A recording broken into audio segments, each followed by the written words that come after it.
তো আজকে আমরা এক্সপ্লেন করতে চলেছি একটি নতুন অ্যানিমেকে যার নাম স্পাই এক্স ফ্যামিলি। আর আজকে আমরা তার সিজন 3 পর্ব নাম্বার 6কে এক্সপ্লেন করতে চলেছি। তো আশা করছি আপনাদের ভিডিওটি খুবই ভালো লাগবে। আর যদি আপনাদের এই ভিডিওর এক্সপ্লেনেশনটি ভালো লেগে থাকে অবশ্যই চ্যানেলটি সাবস্ক্রাইব করে সাপোর্ট করবেন। তো চলুন ভিডিওটি শুরু করা যাক। আর এপিসোডের শুরুতে আমরা ইডেন একাডেমিকে দেখতে পাই, যেখানে আনিয়া হাত বাড়িয়ে ডেভিলকে বলতে থাকে, তাড়াতাড়ি করো আর আমাকে কেকটা দাও, যেটা তুমি কথা দিয়েছিলে আমাকে দেবে। আর এটা শোনার পর বেকি পাশ থেকে বলতে থাকে, কি তোমরা একে অপরকে এই কথা দিয়েছিলে? আর এটা শোনার পর ড্যামিন একটু লজ্জা পেয়ে যায় আর বলে, না তো, আমি এমন কিছু বলিনি। উল্টে তুমি কালকে আমার উপর বার্গার ফেলে দিয়েছিলে, আর এর সত্ত্বেও তুমি আমার থেকে জিনিস চাইছো। তারপর ড্যামিনের বন্ধুরা এখানে বলতে থাকে, একদম সত্যি, উল্টে তোমাকে স্ন্যাক্স দেওয়া উচিত একে। তারপর ড্যামিন নিজের সাথেই বলতে থাকে, ওই রুমাল নিয়ে কি ও আমাকে কিছু বলতে চাইছে? আর এর বদলে কি আমার থেকে কিছু চাইছে? হ্যাঁ, আমি বলেছিলাম আমি ওকে কিছু দেব, কিন্তু এই কেকই কেন চাইছে? চলো, এটা খুবই ভালো কথা যে এ আমার বাবা মার সাথে পরিচয় করতে চাইছে না। কিন্তু ড্যামিনের কথাটা এটা অ্যানিয়া শুনে ফেলে নিজের মস্তিষ্কের দ্বারা। আর সে নিজে নিজে ভাবতে থাকে, তাহলে কি আমি ফাইনাল বসের সাথে দেখা করার কথা একে বলে দেবো এর বদলে? তারপর আনিয়া বলে ওঠে, আমার কেকের দরকার নেই, তার বদলে তুমি আমাকে এবং আমার পরিবারকে তোমার ঘরেতে ইনভাইট করো। আর এটা শোনার পর ড্যামিন আর তার সব বন্ধু খুবই হতবাক হয়ে যায়। তারপর বেকি বলতে থাকে, আনিয়া তুমি খুবই তাড়াতাড়ি আগে যাচ্ছ। আর তারপর ড্যামিনের বন্ধুরা বলতে থাকে, পাগল, ওর ঘরে যে কেউ আসতে পারে না এইভাবে। ড্যামিনের পরিবার কত উচ্চ পর্যায়ে জানো? তোমাদের মতো মিডিল ক্লাস পরিবারের সাথে তারা দেখা করতে চাইবেই বা কেন? তারপর আনিয়া বলতে থাকে, আমার মা এবং ড্যামিনের মা খুবই ভালো বন্ধু হয়ে গেছে একে অপরের। আর এটা শোনার পর বাকি বন্ধুরা খুবই অবাক হয়ে যায়। তারপর ড্যামিন বলতে থাকে, এত মিথ্যে কথা বলা বন্ধ করো। আনিয়া বলে, আমি একটুও মিথ্যে কথা বলছি না, তোমার বিশ্বাস না হলে তুমি তোমার মাকে জিজ্ঞেস করতে পারো। তারপর আনিয়া নিজের মনে মনে বলতে থাকে, তাহলে ফাইনালি আমি ফ্রেন্ডশিপ স্কিম ব্যাটেল জিততেই চলেছি। তারপর ড্যামিন চিল্লিয়ে ওঠে আর বলতে থাকে, তুমি কি আমার ব্যাপারে কিছু শুনেছো? সত্যি সত্যি বলো। আর এটা বলার পরেই সে নিজে নিজেই ভাবতে থাকে, এই যদি আমার নার্সারি স্কুলের ওই মোমেন্টগুলোর কথা জেনে ফেলে তাহলে কি হবে, যখন আমি আরেকটি পুতুলকে নিয়ে ঘুমানো, এইসব ব্যাপারে সে যদি জেনে যায় তাহলে কি হবে। কিন্তু আনিয়া এটাও শুনে ফেলে আর হাসা শুরু করে দেয়।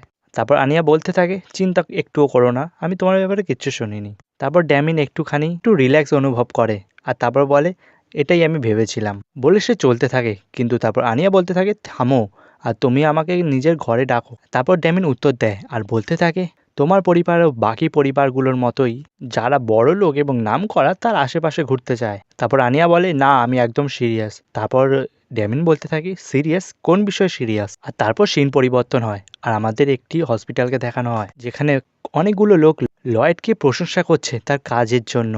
তারপর লয়েড নিজের মনে মনে বলতে থাকে, এইসবের জন্য আমি অনেক বেশি পরিশ্রম করেছি এখানে, যাতে আমি ভালো মতো থাকতে পারি। তার জন্য আমি এখানে আশেপাশে নেটওয়ার্কও খুব ভালো বানিয়েছি, একে অপরের সাথে ভালোভাবে মিশেছি, ব্যবহারও করেছি। আর তারপর আরেকজন ডক্টর লয়েডকে বলতে থাকে, খুবই শীঘ্রই তুমি ভিআইপি পেশেন্টস আর বড় লোকদেরকেও চিকিৎসা করতে পারবে। তারপর লয়েড বলতে থাকে, না না, আমি এখনো সেই পর্যায়ে পৌঁছাইনি। আর তারপর আমাদের দেখানো হয় একটি মেয়ে তাকে লুকিয়ে লুকিয়ে দেখছে, তার নাম ফিওনা হয়। আর সে বলতে থাকে, আপনি সব সময়ের মতোই এখনো খুবই সুন্দর, পারফেক্ট লাগছে। আর তার সামনে যতগুলি এখানে মহিলা তার প্রশংসা করছিল তাদের ওপর সে রেগে যায়। তারপর একটি ডক্টরকে সে দেখতে পায় যে এখানে খুবই হিংসার চোখে সেই লয়েডকে দেখতে থাকে। তারপর সিন পরিবর্তন হয় আর আমাদের দেখানো হয় লয়েডের সামনে ফিওনা পৌঁছে গেছে। আর তারপর ফিওনা বলতে থাকে, তুমি কি মেলিন্ডা ডেথম্যানের সাথে সংযুক্ত পেশেন্টকে খুঁজছিলে?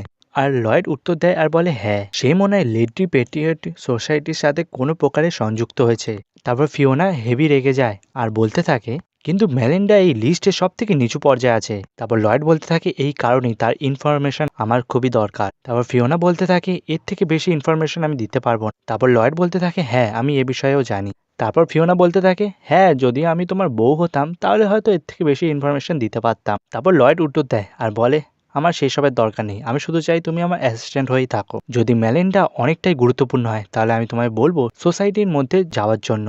তারপর ফিওনা বলতে থাকে, আচ্ছা ঠিক আছে, কিছু পেশেন্টস আছে যারা তার সাথে কোনো না কোনো কারণে যুক্ত আছে, আমার মনে হয় না তুমি তাদেরও ডক্টর হতে পারবে। তারপর লয়েড বলতে থাকে, কি আমার কাছে কি এক্সপিরিয়েন্সের কমতি আছে? তারপর ফিওনা উত্তর দিতে হয়ে বলে, আসলে সমস্যার আসল কারণ হলো ওই ডাইরেক্টরটা, যে খুবই হিংসা করে তোমাকে, আর সে কখনোই চাইবে না তুমি উঁচু পর্যায়ে যাও। তুমি কি এটা কখনোই বুঝতে পারোনি? তুমি যতটাই এখানে ভালো সাজো আর সে ততটাই এখানে রাখতে থাকে তোমাকে দেখে। তারপর লয়েড বলতে থাকে, জেরাল্ড গোরি এই ডিপার্টমেন্টের সে হেড আর সে ডাইরেক্টর, ও কানেকশনের থ্রুতে এখানে এসছে, এই কারণে ও রেপুটেশন আর নাম খারাপ যাতে না হয় তার জন্য খুবই ভয় পায়। আর সে সবসময় বলতে থাকে এর আগে আমি খুবই পপুলার ছিলাম যতদিন না লয়েড এসছে এখানে। তারপর লয়েড বলতে থাকে আমি অনেকটাই চেষ্টা করেছিলাম তার বন্ধু হওয়ার, তাকে অনেকগুলো গিফটও দিয়েছি, তার প্রশংসাও করেছি, কিন্তু কোনো ফায়দা হয়। আরও বলতে থাকে ও ভিআইপি পেশেন্টকে দেখে, ভবিষ্যতে ওর জন্য কিছু একটা করতেই হবে। তারপর ফিওনা বলে হ্যাঁ বুঝে গেছি, আর বলে সে সেখান থেকে চলে যায়। আর ফিওনা বাইরে চলে আসে আর মনে মনে ভাবতে থাকে আজ আমি লয়েডের সাথে 1 মিনিট 42 সেকেন্ড অবধি কথা বলেছি। আর ডক্টর গৌরী মানে ডাইরেক্টরটা দেখে ফেলে তাকে, আর সে খুবই রেগে যায় আর বলে সে ফিওনাকেও নিজের কাছে নিয়ে নিয়েছে, এর থেকে বেশি আমি আর সহ্য করতে পারছি না, এটা অনেকটাই বেশি হয়ে গেছে। তারপর আবার সিন পরিবর্তন হয় আর আমাদের লয়েডকে, ডাইরেক্টরকে আর অনেকগুলো ডক্টরকে একসাথে দেখানো হয়। আর সে এখানে বুঝতে পারে সে অনেক দেরি করে ফেলেছে। আর তারপরে আমরা বুঝতে পারি এই কাজটাও আসলে ডাইরেক্টরেরই হয়, যাতে সে তাকে ছোট করতে পারে। কিন্তু বাকি ডক্টররা তাকে বলতে থাকে মনে হয় আপনি অনেকটা বেশি কাজ করে ফেলছেন, ওই জন্য আপনার একটু রেস্টের দরকার। আর এটা শোনার পর ডাইরেক্টর গৌরী আরও রেগে যায়, কারণ লয়েডকে এখানে কেউ কিছুই বলে না, উল্টে তার কাজের প্রশংসাই করে। তারপর ডাইরেক্টর গৌরী তাকে একটি কফি দেয়, তার আগে তার মধ্যে একটু পেট খারাপের জিনিস মিশিয়ে দেয়। লয়েড এই বিষয়ে জানতো আর তার জন্য সে একটি ওষুধও নিয়ে নিয়েছিল, কিন্তু তার সত্ত্বেও তার পেটটি খারাপ হয়ে পড়ে। আর সেই যখন ওয়াশরুম থেকে বাইরে আসছিল তার পিছনে এখানে কাগজ লেগেছিল, যেটা দেখে ডক্টর আর নার্স সবাই হাসতে শুরু করে দেয়। তারপর ডক্টর তাকে মজা করে বলে আজকে আপনি অনেকটাই বেশি কাজ করে ফেলেছেন, আর আপনি তার জন্য খুব কিউটও লাগছেন দেখতে। আর এটা দেখার পর ডাইরেক্টর গৌরী আরও রেগে যায়, কারণ সে এখানে ছোট করার জন্য সেই জিনিসটা করলো, তার সত্ত্বেও তার কোনো কাজ হলো না। তারপর সে ফিওনাকে একটি লেটার মানে চিঠি দেয়, যেটি এখানে লয়েডের নাম করে সে লিখেছে।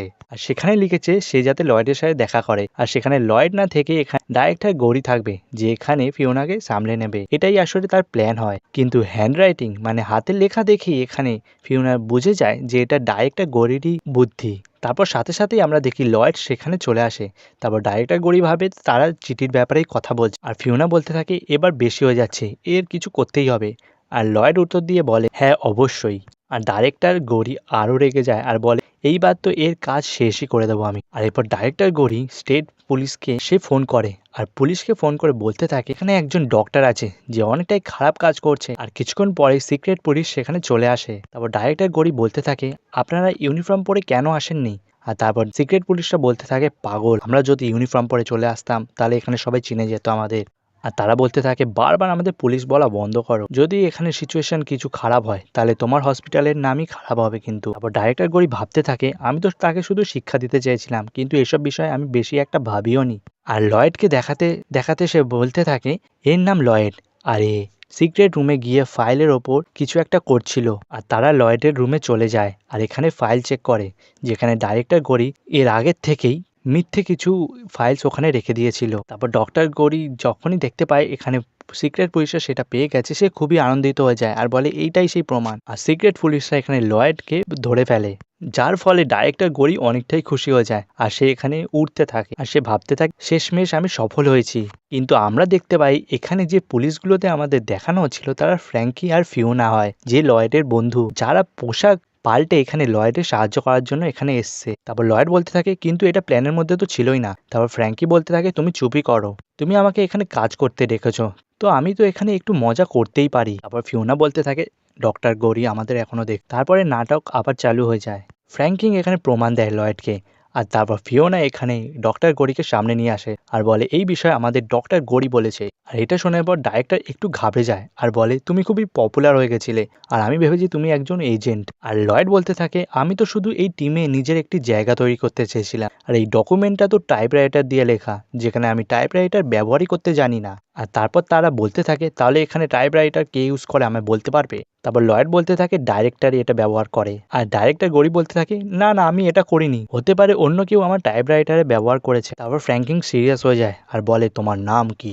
তারপর ফিওনা উত্তর দিয়ে বলে এ আমাদের লিস্টে আছে। আর তারা ডাইরেক্টরকে নিয়ে চলে যাওয়ার অভিনয় করতে শুরু করে দেয়। তারপর লয়েড তাদেরকে থামিয়ে দেয় আর বলে প্লিজ ডাইরেক্টর গৌরীকে নিয়ে যাবেন না, যা কিছুই হয়ে যাক ইনি এখানকার সিনিয়র ডক্টর, হসপিটালের জন্য এনার খুবই দরকার আছে, আপনারা যদি কাউকে নিয়ে যাওয়ারই হয় তাহলে আমাকে নিয়ে যান। আর ডাইরেক্টর এখানে নিজের ভুল বুঝতে পারে। তারপর ফ্র্যাঙ্কিং বলে তোমাদের এখানে খুবই ভরসাযোগ্য একজন মানুষ আছে আর যে তোমাকে খুবই সম্মান করে, এই জন্য আমরা এখান থেকে আজকে চলে যাচ্ছি। তারপর ডাইরেক্টর গৌরী কেঁদে ফেলে আর তার পায়ে পড়ে যায় আর তাকে খুবই ধন্যবাদ জানায়। আর তারপর লয়েড তাকে থামিয়ে বলতে থাকে কোনো দরকার নেই এসবে, আমি তো আপনার শুধু সাহায্য করতে চাই, এরপর থেকে আমি আপনার সাথে ভিআইপি পেশেন্টসকে চেক করব। তারপর সিন আবার পরিবর্তন হয় আর আমাদের লয়েডের ঘরকে দেখানো হয়। আর লয়েড নিজের মনে মনে বলতে থাকে হসপিটালের কাজও এখানে সফল হয়ে গেছি, এরপর শুধু প্ল্যান সি বাকি আছে। আর এই কথাটাও আনিয়া শুনে ফেলে আর ভাবতে থাকে মায়ের কি মিশন আগে চলে গেছে, তাহলে আমাকেও কিছু একটা ভাবতেই হবে। আর সে এখানে ভাবতে থাকে কে আসল বন্ধুত্ব আসলে কি।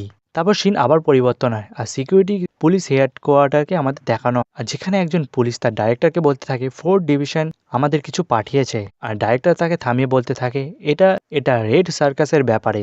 তার অ্যাসিস্ট্যান্ট তাকে বলতে থাকে তার নাম বিলি স্কয়ার, সে প্রথমে বিদেশে লুকিয়েছিল আর সে আবার ফিরে এসছে এখানেই। তারপর সিন আবার পরিবর্তন হয় আর আমাদের দেখানো হয় আনিয়া আর তার বন্ধুরা স্কুল বাসে করে একটি মিউজিয়ামে যাচ্ছে। আর আনিয়া ঘুরতে যাবে বলে অনেকটাই বেশি খুশি হয়ে যায়।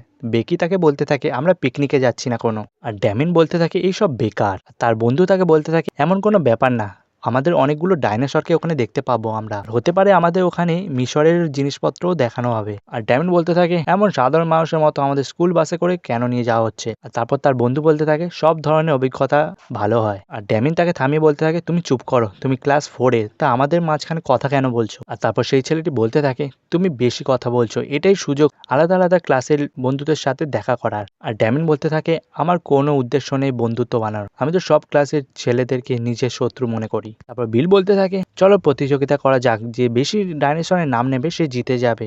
আর এটা দেখে অ্যানিয়ার মনে পড়ে যায় কিভাবে লয়েড ডাইরেক্টরকে নিজের বন্ধু বানিয়েছিল। আর সে ভাবতে থাকে আমিও লয়েডের প্ল্যান কপি করবো এবার। আর সে তার মনের মধ্যে এখানে ভাবতে থাকে ড্যামিন এখানে বলছে তার টিচারকে যে অ্যানিয়া খুবই খারাপ দেখতে, এই কারণে একে এখান থেকে বাইরে বের করে দেওয়া উচিত। আর টিচার যখন অ্যানিয়াকে দেখে সে বলতে থাকে আমি তো খুবই সুন্দর, যার ফলে ড্যামিনের চালাকি এখানে তার ওপরে পড়ে যায়। আর টিচারটি বলতে থাকে এর জায়গায় আমার মনে হচ্ছে তোমাকে বাইরে বের করে দেওয়া উচিত। তারপর আনিয়া থামিয়ে দিয়ে বলে ড্যামিন খারাপ দেখতে না, ও শুধু একটু পাগল আছে। আর এটা শোনার পর টিচার তাকে ছেড়ে দেয়। আর ড্যামিন তারপর কাঁদতে থাকে আর এখানে অ্যানিয়াকে ধন্যবাদ জানায়। তার বদলে অ্যানিয়া বলতে থাকে তাহলে আমাকে তোমার ঘরে ডাকো। তারপর আমরা বর্তমানের সিন দেখতে পাই অ্যানিয়া এখানে নিজের মুখকে জোকারের মতো করেছে। আর ড্যামিন এখানে অনেকটাই বেশি রেগে যায় আর একটি কাগজ দলা করে তার দিকে ছুঁড়ে মারে। আর ব্যাকি বলতে থাকে এটা তুমি কি করছো। তারপর আনিয়া উত্তর দিয়ে বলে আমার প্ল্যানটি ফেল হয়ে গেল। ও ড্যামিয়ান আবার ভাবতে থাকে এর কি হয়ে গেল, একে কি আমি কেক দিইনি বলে এ রেগে আছে। তারপর সে তার ব্যাগ থেকে কেকটি বাইরে করে, এটা দিয়ে সবকিছু ঠিক করে দেবো। কিন্তু তার বন্ধুরা তারা দেখতে পায় ওই কেকটিকে আর বলে তুমি আমাদের জন্য খাবার এনেছো। আর তারা কেক খাওয়া শুরু করে দেয়। আর তার পাশেই জর্জ বসেছিল, তারই একটি বন্ধু।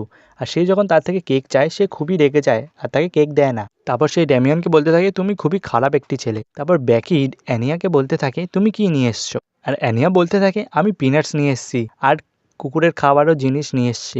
তারপর অ্যানিয়া ড্যামিনকে ওই কুকুরের খাবারটি দেখে বলে এটা তুমি খাবে। আর এটা দেখার পর ড্যামিন আরো বেশি রেগে যায় আর বলে তুমি কি বকা খেতে চাইছো। তারপর আমাদের দেখানো হয় বাসটি এখানে মিউজিয়ামের সামনে চলে এসেছে আর আমরা দেখতে পারি একটা বাসই সেই মিউজিয়ামের ওখানে দাঁড়িয়েছে আর 2 নম্বর আর 3 নম্বর বাসটি আগে এগিয়ে যায়। আর টিচার ড্রাইভারটিকে বলতে থাকে আমরা মনে হয় রাস্তা ভুল করছি, কিন্তু ড্রাইভারটি টিচারের কথা শোনে না আর বাসটি আগে স্টপেজে দাঁড় করিয়ে দেয়। কিন্তু আমরা দেখতে পাই ওইখানেই বিলি আর তার সাথে একটি মেয়ে ওই বাসে উঠে পড়ে আর টিচারকে অজ্ঞান করে দেয়। আর এরপরে ওখানে সমস্ত বাচ্চারা খুব ভয় পেয়ে যায়। তারপর বিলি তার ফোনের মাধ্যমে বলতে থাকে বাস নাম্বার 2 এর কি খবর। আর ওখান থেকে উত্তর আসে সবকিছু ঠিক আছে। আর ড্রাইভার বলতে থাকে আমাদের পিছনে একটি গাড়ি আসছে, ওটা হতে পারে সিকিউরিটির গাড়ি। তারপর বিলি সেই স্কুল বাসটির পিছনের দরজা খুলে তার দিকে এগিয়ে আসা গাড়িটির সামনের চাকাটি পাংচার করে দেয় আর যার ফলে সেই গাড়িটি একটি গাছের সাথে ধাক্কা খেয়ে যায়। তারপর বিলি সমস্ত বাচ্চাদের বলতে থাকে তোমরা এইসব দিকে বুঝেই গেছো যে এখানে কি হচ্ছে, এই বাসটি এখন আমাদের ক্ষমতায় চলে এসেছে, তো এখন তোমাদের সবাইকে আমাদের সাথে কোঅপারেট করতে হবে।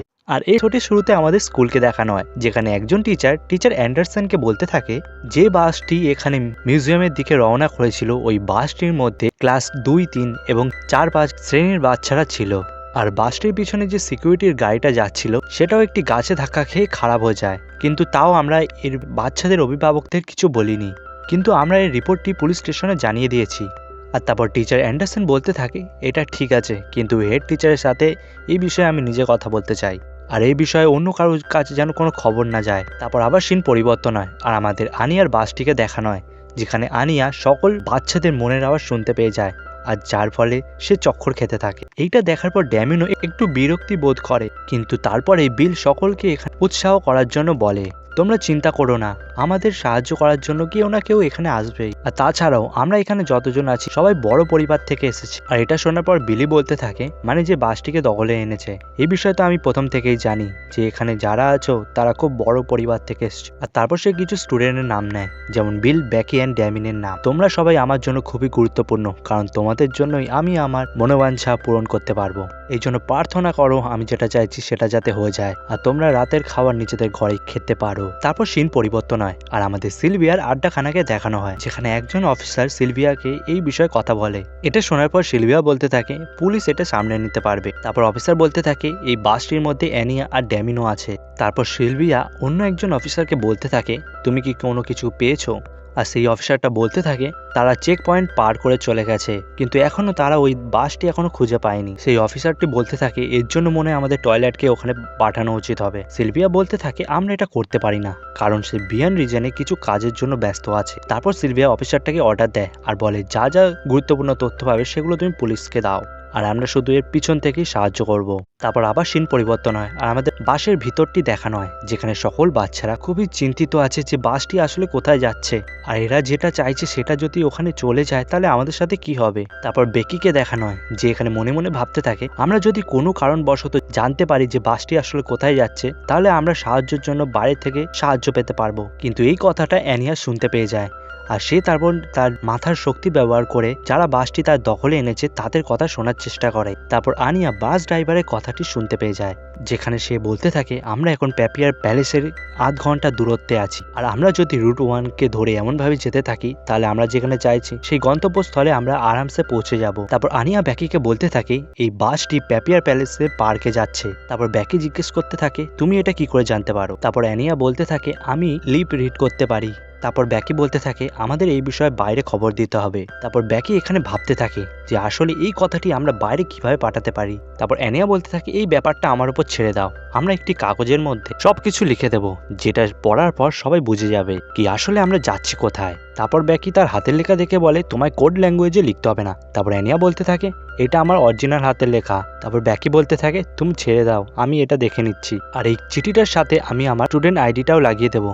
তারপর ড্যামিয়ান বলতে থাকে তোমরা এটা কি করছো, সে যদি দেখতে পেয়ে যায় তোমরা এটা করছো তাহলে কিন্তু খুব খারাপ হবে। তারপর আনিয়া একটি কাগজ ড্যামিনের দিকে ছুঁড়ে মারে, যেটা কি একদম পড়ার মতোই পরিস্থিতিতে ছিল না, কিন্তু ব্যাকির হাতের লেখা দেখে সে বুঝতে পেরে যায় কি তারা জানতে পেরে গেছে কি আসলে এই বাসটি এখন কোথায় যাচ্ছে, এই জন্য তারা এই ব্যাপারে বাইরে খবর দিতে চাইছে। আর এটা দেখার পর ড্যামিনও একটু অবাক হয়ে যায়, আর সে তারপর একটি নোট লিখে তাদের দিকে ছুঁড়ে মারে, যেখানে লেখা ছিল আমি আমাদের উপর থেকে মন সরানোর চেষ্টা করছি। তারপর ড্যামিয়ান নিজের সিট থেকে উঠে যায় আর বিলির কাছে গিয়ে বলতে থাকে আমার পেট ব্যথা হচ্ছে আর আমি যে কোনো সময় আমার প্যান্ট খারাপ করতে পারি। আর এটা শোনার পর ব্যাকি খুবই চিল্লিয়ে ওঠে আর বলতে থাকে এ তো পুরো অ্যানিয়ার মতো হয়ে গেছে। কিন্তু ওই সময়টার সুযোগ তুলে এরা ওই নোটটি বাইরে ফেলে দেয়, যেখানে কিছু লোক ওই নোটটি দেখতেও পেয়ে যায় আর তারা ওই নোটটি পড়া শুরু করে দেয়, আর তারা বুঝতে পারে এটি একটি সাহায্যের জন্য মেসেজ, যেটি ইডেন স্কুলের। তারপর সিন পরিবর্তনের বাসের ভিতরে আমাদের বিলিকে দেখানো হয় যে ওই জিনিসটি নোটিস করে ফেলেছে, আর সে আনিয়াকে বলতে থাকে তোমরা বাইরে কি ফেলেছো, আর কিন্তু অ্যানিয়া এখানে কিছুই বলে না আর কিছু না জানার নাটক করতে থাকে। আর এরকম দেখার পর বিলি খুবই রেগে যায় আর একটা বক্স বের করে আনিয়ার গলায় পরিয়ে দেয়, আর সে বলতে থাকে এরপরে তোমরা যদি কিছু করেছো বাদরামি তাহলে এর জন্য তোমরা খুবই মুশকিলে পড়তে চলেছো। আর এরপরে সমস্ত বাচ্চা খুবই অবাক হয়ে যায় আর ভয় পেয়ে যায়, আর অ্যানিয়াও একটু ভয় পেয়ে যায়। আর তারপর সিন পরিবর্তন হয় আর পুলিশ হেডকোয়ার্টারকে দেখানো হয়, যেখানে একজন অফিসার তার সিনিয়র অফিসারকে ওই নোটটি দেখাচ্ছে, আর সে বলতে থাকে এই বাসটি এখন রুট 1 ধরে প্যাপিয়ার প্যালেসের পার্কের দিকে যাচ্ছে। তারপর সিনিয়র অফিসার বলতে থাকে আমাদের টার্গেটকে খুব তাড়াতাড়ি আমাদের ধরতে হবে, আমরা এরকম কোনো গ্রুপকে এইভাবেই ছেড়ে রাখতে পারবো না। আর এদের মতে ওই গ্রুপের লোকগুলো তাদের কাছে বেশি দরকার ধরার জন্য, নাকি ছোট ছোট বাচ্চারা যারা স্কুল বাসের মধ্যে আছে। কিন্তু আমরা দেখতে পাই সেখানে ইয়রের ভাইও চলে এসছে। আমি জানি ওই বাচ্চা মেয়েটি ওই বাসের মধ্যে আছে, এই জন্য আমাকেও তোমাদের সাথে নিয়ে চলো। আর এটা শোনার পর অন্য অফিসার বলতে থাকে এই বিষয়ে একে কে বললো, আর বলতে থাকে তুমি আমাদের সাথে আসতে পারো না, কারণ যেহেতু ওটা তোমার আত্মীয় হয় ওই জন্য তুমি এখানে আসতে পারবে না আমাদের সাথে। আর আরো বলতে থাকে এই বিষয়ে তুমি তোমার বোনকেও কিছু বলবে না। আর সে মনে মনে ভাবতে থাকে আমার কিছু যায় আসে না লয়েডের মেয়ের সাথে কি হবে, আমার পক্ষে তো এটাই ভালো হবে, সে আমাদের মধ্যে থেকে সরে যাবে। আর তারপরে তার মনে পড়ে যায় কিন্তু এতে তো ইয়রও খুব দুঃখিত হয়ে যাবে, আর এটা ভেবেই সে একটু ভয় পেয়ে যায়। তারপর সিন পরিবর্তন হয় আর আমাদের বেকির বাবাকে দেখানো হয় যেখানে খুবই রেগে আছে। আর সে তার সমস্ত এমপ্লয়িকে একত্রিত করে বলতে থাকে যেটা খুশি হয়ে যাক, তোমরা যেভাবেই পারো আমার মেয়েকে খুঁজে এনে দাও আমার সামনে। আর তারপরে আমাদের দেখানো হয় মার্থন তার মাথায় একটি ঘুষি মারে আর বলতে থাকে তুমি কি ওদেরকে আরো সমস্যায় ফেলতে চাইছো? তারপর বেকির বাবা বলতে থাকে কিন্তু ও তো আমার মেয়ে হয়। তারপর মার্থা বলতে থাকে আমি জানি আপনি এখন কেমন ফিল করছেন, কিন্তু এখনের জন্য আমাদেরকে শান্ত হতে হবে। তারপর আবার সিন পরিবর্তন হয় আর আমাদের বাসের ভিতরের সিন দেখানো হয়, যেখানে আনিয়া নিজের গলায় ঝুলন্ত ওই বক্সটা দেখে খুবই ভয় পেয়ে যায়। আর তারপর বিলি এখানে মনে মনে বলতে থাকে অবশ্যই এই বক্সটা একটা খেলনা, এটা কিছুই হবে না এতে। আর এই কথাটাও অ্যানিয়া শুনে ফেলে, আর এটা শোনার পর সে অনেকটাই অবাক হয়ে যায় আর একটু রিল্যাক্সও ফিল করে। আর অ্যানিয়া এতটাই বেশি রিল্যাক্স হয়ে যায় যে সেটা দেখার পর ড্যামিন অ্যান্ড ব্যাকি আরও বেশি অবাক হয়ে যায়। আর তারপর ড্যামিয়ান নিজের মনে মনে বলতে থাকে এ কি পাগল টাগল হয়ে গেল নাকি, এখনো অবধি তো এই খুবই ভয় পাচ্ছিল, হঠাৎ এর কি হয়ে গেল, এ তো সত্যিই খুবই অ্যামেজিং। আর এটা শোনার পর অ্যানিয়া খুব খুশি হয়ে যায় আর নিজের মনের মধ্যেই ভাবনা শুরু করে দেয়, যেখানে অ্যানিয়া এত কুল হয়ে গেছে যার জন্য ড্যামিন তার বাবার সাথে তার দেখা করার জন্য রাজি হয়ে যায়। আর এটা ভাবার পর অ্যানিয়া খুবই খুশি হয়ে যায় আর নিজেকে কুল দেখানোর জন্য ওই বক্সটির মধ্যে থাবড়াও মারতে থাকে। তারপর ব্যাকি আর ড্যামিয়েন আরও অবাক হয়ে যায় আর সকলের মনে শোনার পর তার মাথাটা আবার একটু ঘুরে যায়। আর এটা দেখার পর ড্যামিয়েন আবার ভাবতে থাকে এ মনে হয় নিজেকে কুল দেখানোর জন্য নাটক করছিল এতক্ষণ, যাতে সমস্ত বাচ্চারা না ভয় পায়। তারপর ড্যামিয়ান বিলির পাশে চলে যায় আর গিয়ে বলতে থাকে এই বাসের সব থেকে ইম্পর্টেন্ট আমি, তো এখানে আমার মনে হয় ওই বক্সটি ওর গলা থেকে খুলে দেওয়া উচিত। কিন্তু বিলি আরেকটু বেশি চালাক হয়ে যায় আর সে আরও একটি বক্স ড্যামিনের গলায়ও পরিয়ে দেয়। আর বিলি বলতে থাকে এই নাও তোমার বাহাদুরির পুরস্কার, এবার যাও নিজের সিটে গিয়ে বসে পড়ো। আর এটা হওয়ার পর ড্যামিয়ান একটু ভয় পেয়ে যায় আর সে তার নিজের সিটে গিয়ে বসে পড়ে। আর সে মনে মনে ভাবতে থাকে এসব কিছুই হবে না, আমাকে একটু শান্ত থাকতে হবে। আর এটা দেখার পর অ্যানিয়া খুব খুশি হয়ে যায় আর বলে এবার তো আমরা দুজনেই সমান সমান হয়ে গেছি। তারপর ড্যামিয়ান নিজে মনে মনে ভাবতে থাকে এখন যদি আমার কিছু হয়ে যায় তাহলে আমার ফিউচারে কি হবে, আমি নাই একটি বড় বাবার মতো নেতা হতে পারবো আর নাই অন্য কিছু করতে পারবো। আর এই কথাগুলো অ্যানিয়া নিজের মাথার শক্তির মাধ্যমে বুঝে ফেলে আর বলে ভয় পেও না, এটা একটা খেলনা, কিছু হবে না আমাদের। তারপর ড্যামিয়ান বলতে থাকে তোমার কাছে কি প্রমাণ আছে যে এটা খেলনা, আর এসবে আমি ভয়ও পাই না এমনিও। তারপর ব্যাকি বলতে থাকে অ্যানিয়াকে কখনো কখনো মনে হয় তুমি খুবই বড় হয়ে গেছো। আর এটা শোনার পর সে অনেক বেশি খুশি হয়ে যায় আর ওই বক্সটিতে আবার থাবড়া মারতে শুরু করে দেয়। আর যেটা দেখার পর ব্যাকি আবার ভয় পেয়ে যায় আর ড্যামিয়ান আর ব্যাকি বলতে থাকে তুই কি পাগল হয়ে গেছিস। তারপর একটি আওয়াজ হয়, আমরা দেখতে পাই বাসটির টায়ার এখানে ফেটে গেছে আর আসলে এখানে পুলিশরা নিজের জাল বিছিয়ে বাসটি চারদিক থেকে ঘিরে ফেলেছে আর এর ফলে বাসটি আগে যেতে পারবে না, এই জন্য তারা ফেসে যায়। আর ড্যামিয়ান বলতে থাকে আমরা এখান থেকে একবার চলে যাই, তারপর আমি তোমার পিছন কখনো ছাড়বো না। আর সমস্ত বাচ্চারা যখন জানলা দিয়ে পুলিশকে দেখতে পায় তারা খুবই খুশি হয়ে যায়। তারপর বিলি সকল বাচ্চাকে বলতে থাকে তোমরা যে যেখানে বসে আছো ওখানেই থাকবে। আর সে তার মনের মধ্যে ভাবতে থাকে যে এখান থেকে তারা কিভাবে বের হবে। আর বাইরে থেকে পুলিশরা বলতে থাকে তুমি আমাদের কাছে আত্মসমর্পণ করে দাও আর সমস্ত বাচ্চাদের ছেড়ে দাও। আর বিলি এখানে ড্রাইভারকে বলতে থাকে আমরা কি এখান থেকে বেঁচে রওনা দিতে পারবো। আর ড্রাইভারটি বলতে থাকে দুটো টায়ারই পাংচার হয়ে গেছে, আমরা এখান থেকে কিছু করতে পারবো না। আর বিলির সাথে যে ছিল সেও বলতে থাকে পিছন থেকে আরো সিক্রেট অফিসার এখানে চলে এসছে। আর বিলি বলতে থাকে আমি ভালো মতো জানি তারা স্টুডেন্টদের জন্য এখানে আসেনি। আর বিলি এখানে সমস্ত বাচ্চাদের বলতে থাকে জানলার সামনে পর্দা দিয়ে কভার করে দাও। তারপর বিলি ড্যামিয়ানকে উঠিয়ে নিয়ে বাইরে যায় আর নিজের ডিমান্ড বলতে থাকে। আর প্রথম ডিমান্ডে সে বলতে থাকে তার সমস্ত বন্ধুদের ছেড়ে দিতে হবে। আর 2 নম্বর ডিমান্ডে সে বলতে থাকে সে নটিকায় যাবে আর তার জন্য বন্দোবস্ত তাদেরকেই করে দিতে হবে। আর এগুলো শোনার পরে বাস নাম্বার 2 আর 3কে ছেড়ে দেবে। আর এটা বলার পরে বিলি আবার বাসের ভিতর চলে যায়। তারপর পুলিশ অফিসার ভাবতেই থাকে যে এখন আমি কি করব। তারপর পিছন থেকে সিক্রেট অফিসাররা চলে আসে আর এসেই বলতে থাকে তুমি এখান দিয়ে সরে যাও, এরপরে সিচুয়েশন আমরা দেখে নেব। এমনিও আমরা এখানে কোনো কথোপকথন করার জন্য আসেনি। আর পুলিশ অফিসার এখানে ভালো মতো জানতো এরা এসে শুধুমাত্র বিলিকে ধরার জন্য, এরা বাচ্চাদেরকে ছাড়ানোর জন্য এখানে একদমই আসেনি। আর এটাই ভেবে সেই অফিসারটি বলতে থাকে তোমরা এখান থেকে চলে যাও। আর অপর অফিসারটি বলতে থাকে আমরা এখানে এসেছি দেশের সুরক্ষা করতে আর আমরা সেটাই করব যাতে দেশের সুরক্ষা হয়। আর তারপরেই আমরা দেখতে পাই দুটো অফিসারের মধ্যে এখানে ঝগড়া শুরু হয়ে যায়। আর বাসের ভিতরে ড্রাইভারটি বিলিকে বলতে থাকে ওদেরকে বলে দাও কাজটি তাড়াতাড়ি করতে। আর তারপর বিলি বলতে থাকে আমাদের ওদেরকে একটু টাইম দিতে হবে যাতে এই কথাটা তাদের পেরেন্টস অবধি চলে যায় আর যার ফলে তারা পুলিশের উপর প্রেশার দেবে আর যাতে আমাদের কাজ আরো সহজে হয়ে যাবে। তারপর ড্যামিয়ানের বন্ধুরা ড্যামিয়ানকে বলতে থাকে তুমি কি ঠিক আছো। তারপর ড্যামিয়ান বলে আমি একদম ঠিক আছি, কিন্তু আমি এটা চাই না যে আমার জন্য আমার বাবার কোনো অসুবিধা হোক। আর এটা শোনার পর বিল বলতে থাকে মানছি তুমি যা বলছো ঠিক আছে, কিন্তু এই সিচুয়েশনটা আমাদের বড়দের ওপরে ছেড়ে দেওয়া উচিত। তারপর সিন পরিবর্তন হয় আর আমাদের সিলভিয়াকে আবার দেখানো হয়, যেখানে সিলভিয়া বলতে থাকে ভালো হয়েছে আনি আর বাসকে তারা রুট 1-এই থামিয়ে দিয়েছে, যতক্ষণ দ্বিতীয় বাসটির ব্যাপারে আমরা জানতে পারছি না ততক্ষণ আমাদের হাত বাঁধা আছে। তারপর 2 নম্বর অফিসার বলতে থাকে একটি লোক রুট নাম্বার 3-তে দেখেছে, তারপর সেলভিয়া বলতে থাকে ঠিক আছে, এই বিষয়ে পুলিশকে তথ্য দিয়ে দাও।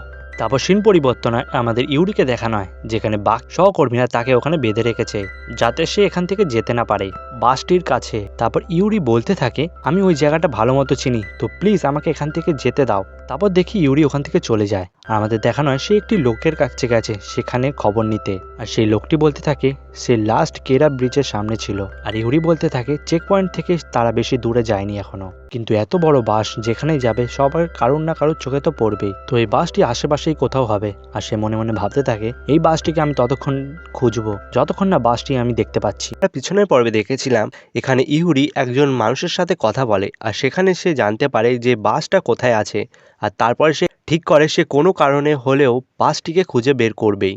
আর তারপর থেকেই নতুন পর্ব শুরু হয়। আর আমরা দেখতে পাই একজন ব্যক্তি ওখানে চলে এসছে আর সিক্রেট পুলিশকে তারা বলতে থাকে 3 নম্বর বাসটি আমরা পেয়ে গেছি, তো যতক্ষণ না আমরা 3 নম্বর বাসটি পুরোপুরি ফ্রি করতে পারছি ততক্ষণ 2 নম্বর বাসটির ওপর যেন কোনো তাড়াহুড়ো দেখিয়ে অ্যাকশন না নেওয়া হয়। আর এটা শোনার পর ওই অফিসারটি খুবই রেগে যায় আর বাস নম্বর 3কে দেখতে থাকে দূরবীন দিয়ে। তারপর সিন পরিবর্তন হয় আর আমরা বাসের ভিতরটা দেখতে পাই। আর বিলি এখানে সকল বাচ্চাদের বলতে থাকে তোমরা যদি ওয়াশরুম ইউজ করতে চাও তাহলে বাস থেকে বেরিয়ে জঙ্গলের কাছে যেতে পারো, কিন্তু একটা কথা মাথায় রাখবে তোমরা পালানোর চেষ্টা একদমই করবে না।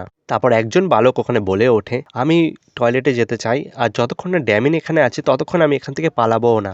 তারপর আমরা দেখতে পাই বিলির সাথে ওই বালকটি বাস থেকে বেরিয়ে এসছে আর সেটা দেখার পর দুজন অফিসার বলতে থাকে আমরা কি একে এখানে এখনই শেষ করতে পারি না। আর এটা শোনার পর 2 নম্বর অফিসার বলতে থাকে এটা যদি আমার করারই হতো তাহলে আমি অনেক আগেই করে দিতাম। আর সেই মুহূর্তে আমাদের দেখানো হয় বেকির বাবাও ওখানে চলে এসছে, যে খুবই তাড়াহুড়ো করে বেকির কাছে যাওয়ার চেষ্টা করে কিন্তু পুলিশ তাকে থামিয়ে রাখে। আর তারপর পিছন থেকে আমরা দেখি প্রফেসর অ্যান্ডারসন চলে এসছে আর মার্থা তাকে জিজ্ঞেস করতে থাকে তুমি এখানে কি করছো। তারপর প্রফেসর অ্যান্ডারসন বলতে থাকে আমার বাচ্চারা এখানে আছে, তো আমার এখানে হওয়াটা কি খুব স্বাভাবিক নয়? কিন্তু মার্থা বলতে থাকে তোমার এখানে হওয়াটাও কোনো কাজে আসবে না। তারপর মার্থা তাকে জিজ্ঞেস করতে থাকে এখন অবস্থা কেমন আছে। তারপর প্রফেসর অ্যান্ডারসন বলতে থাকে সবকিছু আগের মতোই এখনো আছে, সরকার এর ওপর কি ব্যবস্থা নেবে সেটারই আমরা অপেক্ষা করছি। তারপর আমরা আবার বাসের ভিতরটি দেখতে পাই যেখানে সমস্ত বাচ্চাদের মনের কথা শোনার পর অ্যানিয়া খুবই চক্কর খেয়ে গেছে। তারপর বিলি বাসের বাইরে আসে আর বলতে থাকে আমাদের কাজে এত দেরি কেন হচ্ছে। তারপর পুলিশ অফিসার তাকে বলতে থাকে তোমার কাজ এখন চলছে আর পেপারে কিছু ব্যাপার আছে সেগুলো তৈরি হচ্ছে, তো এই জন্য আমাদের একটু তো সময় দিতেই হবে।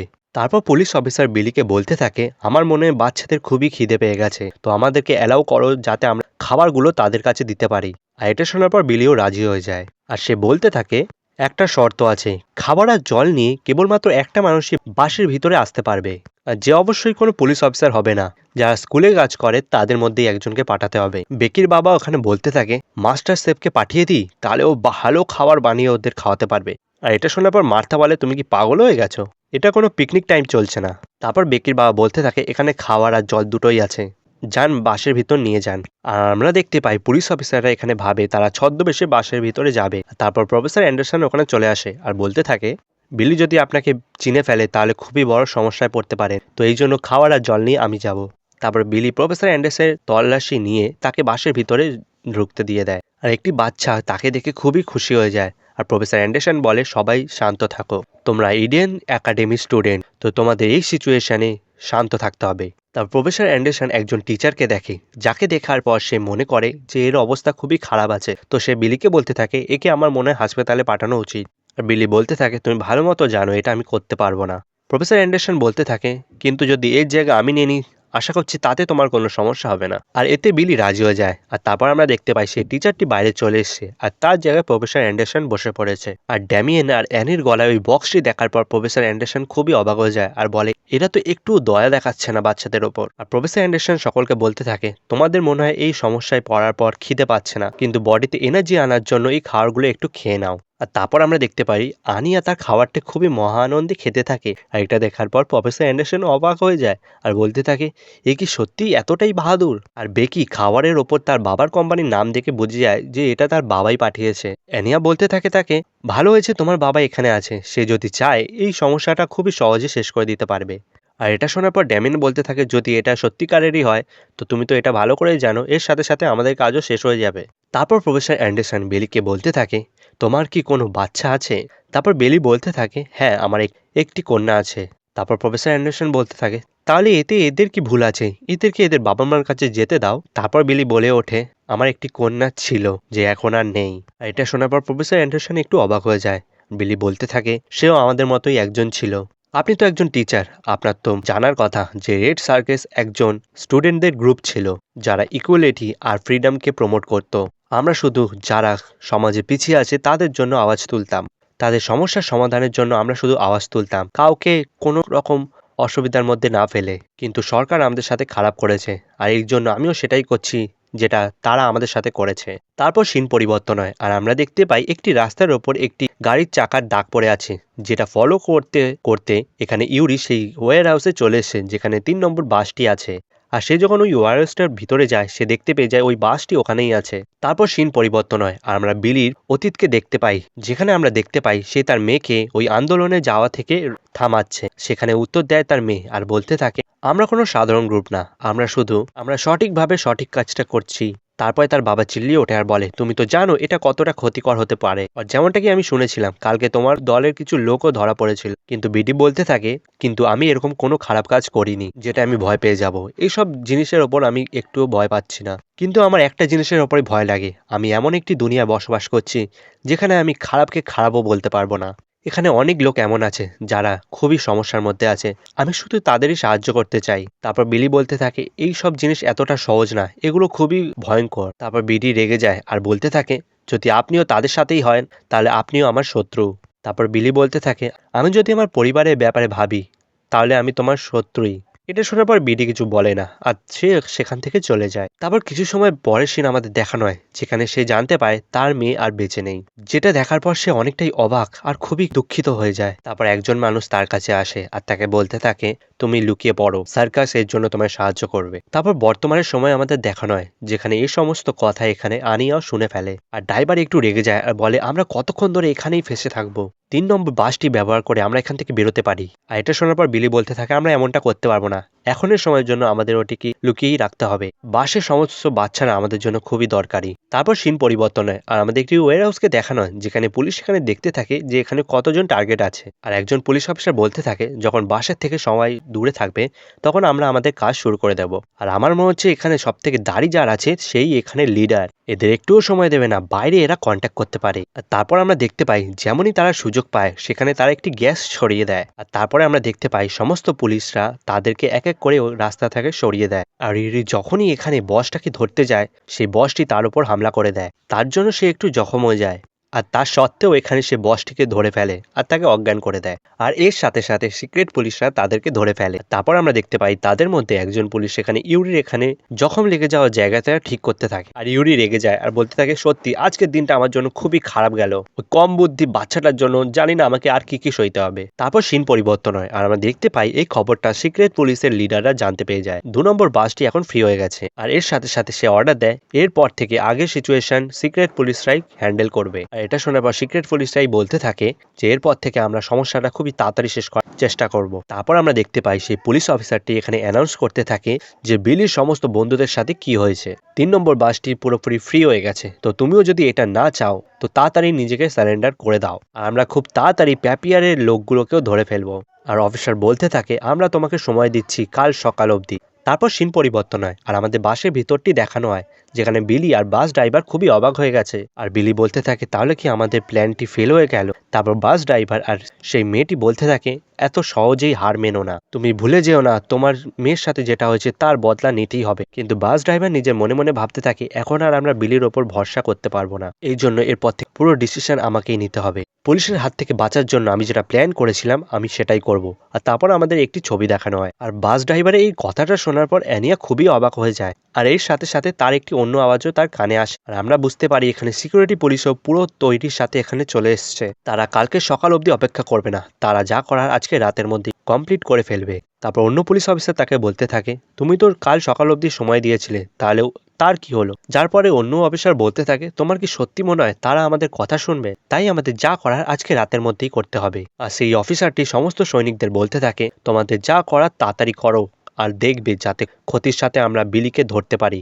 আর এই কথাটাও অ্যানিয়া শুনে ফেলে আর সে একটু ভয় পেয়ে যায় আর সে ভাবতে থাকে এমন পরিস্থিতিতে আমাকে কি করা উচিত। আর তারপর সে তার সিট থেকে উঠে যায় আর বিলির কাছে যাওয়া শুরু করে দেয়। আর তারপর সিন পরিবর্তন হয় আর আমাদের ইয়োরের ঘরটিকে দেখানো হয়। তারপর আমরা দেখতে পাই ইয়োর এখানে খুবই চিন্তা করে অ্যানিয়ার ব্যাপারে, তাই সে স্কুলে ফোন করে জিজ্ঞেস করে কে অ্যানিয়া কখন ফিরবে। তারপর সেখান থেকে তাকে বলা হয় স্কুল ট্রিপটি ক্যান্সেল হয়ে গেছে। সেখান থেকে বলা হয় স্কুল ট্রিপের জন্য তার একটু আসতে দেরি হচ্ছে। আর এটা শোনার পর সে ফোন রেখে দেয়, কিন্তু তাও তার মনে একটু সন্দেহ হয়। সে তার অন্য স্টুডেন্টের মাকে ফোন করে আর সে সেখানে জানতে পারে যে আজকে স্কুলের ট্রিপটাও ক্যান্সেল হয়ে গেছিল, তার জন্য কিছু কিছু বালক অলরেডি আগেই চলে এসছে। আর এটা শোনার পর ইয়োর অনেকটাই ভয় পেয়ে যায়। তারপর আবার সিন পরিবর্তন হয় আর আমরা বাসের ভিতরে দেখতে পাই যেখানে অ্যানিয়া এখানে বিলির সামনে এসে গেছে আর সে কি বলবে সেটাই ভুলে গেছে। আর সে মনে মনে ভাবতে থাকে এদেরকে আমি বাইরের ব্যাপারেও কি বলে দেব।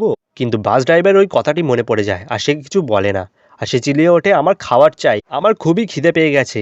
আর এটা শোনার পর বাসায় সমস্ত বাচ্চারা অবাক হয়ে যায় আর প্রফেসর অ্যান্ডারসন তো অনেকটাই অবাক হয়ে যায় আর মনে মনে ভাবতে থাকে এ কি সত্যি এত বাহাদুরি, কিন্তু এটা কি করে সম্ভব হয়। আর বিলুও একটু অবাক হয়ে যায় তার সাহস দেখে আর বলতে থাকে চুপচাপ নিজের সিটে গিয়ে বসে পড়ো। তারপর অ্যানিয়া বলতে থাকে তোমার কি মনে হয় আমার এই খেলনার মতো ডিব্বাটা দেখে খুবই ভয় লাগছে? আমি এটাই ভয় পাই না, কিন্তু আমি এটাতে ভয় পাই যে আমি একটি এমন দুনিয়াতে বাস করি যেখানে আমি খারাপকে খারাপও বলতে পারবো না। আর আনিয়া ওই কথাটাই বলে যেটা বিলির মেয়ে তাকে বলেছিল।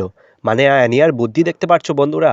আর এটা শোনার পর বিলি অনেকটাই অবাক হয়ে যায় আর তার চোখের সামনে তার মেয়েকেই দেখতে পায়। আর এটা শোনার পর বিলি একটু অবাক হয়ে যায় আর সে অ্যানিয়ার গলার থেকে ওই বক্সটি সরিয়ে নেয় আর বলে তুমি এবার নিজের সিটে গিয়ে বসে পড়ো। আর সে মনে মনে ভাবতে থাকে আমি এর সামনে কিছু করতে পারবো না।